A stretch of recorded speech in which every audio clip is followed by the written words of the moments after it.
ಲಕ್ಷ ತಗೊಂಡು ನಿಜಕ್ಕೂ ನಾಮ ಹಾಕಿದ್ಲ ಡೈರೆಕ್ಟರ್. ವಿಸ್ಮಯ ಗೌಡ ವಿರುದ್ಧ ಕಂಪ್ಲೇಂಟ್ ಕೊಟ್ಲು ಡಾಕ್ಟರ್. ಅಯ್ಯೋ ಅವಳೇ ಫ್ರಾಡ್ ವೈದ್ಯೆ ಅಂತ ಬಿತ್ತು ಮತ್ತೊಂದು ಪೋಸ್ಟ್.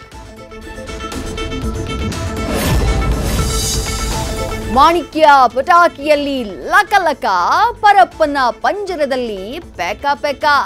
ಏನಾಯ್ತಮ್ಮ ಅಂತ ಕೇಳಿದ್ರೆ ರನ್ಯಾ ಬಿಡ್ತಿಲ್ವಂತೆ ಬಾಯಿ. ನಾಳೆ ಕೋರ್ಟಲ್ ತೀರ್ಪು, ಏನಾಗುತ್ತೆ ಚಿನ್ನ ಕಳ್ಳಿಯ ಭವಿಷ್ಯ.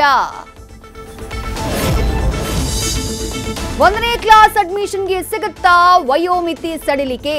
6 ವರ್ಷಗಳ ಸ್ಟ್ರಿಕ್ಟ್ ರೂಲ್ಸ್ ನಲ್ಲಿ ಕೊಡ್ತಾರಾ ರಿಯಾಯಿತಿ? 2-3 ದಿನಗಳಲ್ಲಿ ಒಳ್ಳೆ ನಿರ್ಧಾರ ಅಂದ್ರು ಸಚಿವರು. ಫಿಲ್ಮ್ ಫೆಸ್ಟಿವಲ್ ನಲ್ಲಿ ಮೋಹಕ ತಾರೆ ಮಿರ ಮಿರ ಮೆಂಚಿಂಗ್. ಮತ್ತೆ ಕಂಬ್ಯಾಕ್ ಮಾಡೋ ಬಗ್ಗೆ ಪದ್ಮಾವತಿ ಹೇಳಿದ್ದೇನು? ಎವರ್ ಶೈನಿಂಗ್ ರಮ್ಯಾ ಜೊತೆ ಲೋಕಾಭಿರಾಮ ಮಾತು. ದಾಂಪತ್ಯ ಜೀವನಕ್ಕೆ ಕಾಲಿಟ್ಟ ಸಂಸದ ತೇಜಸ್ವಿ ಸೂರ್ಯ. ಖಾಸಗಿ ರೆಸಾರ್ಟ್ನಲ್ಲಿ ಸಿಂಗರ್ ಕೈ ಹಿಡಿದು ಸಪ್ತಪದಿ ತುಳಿದ ನಾಯಕ. ನವ ಜೋಡಿಗೆ ಶುಭ ಹಾರೈಸಿದ ಕೇಸರಿ ಪಾಳ್ಯ. ನ್ಯೂಸ್ ಫಸ್ಟ್, ನಿರ್ಭೀತಿಯಿಂದ ನಿಮ್ಮ ಪರವಾಗಿ.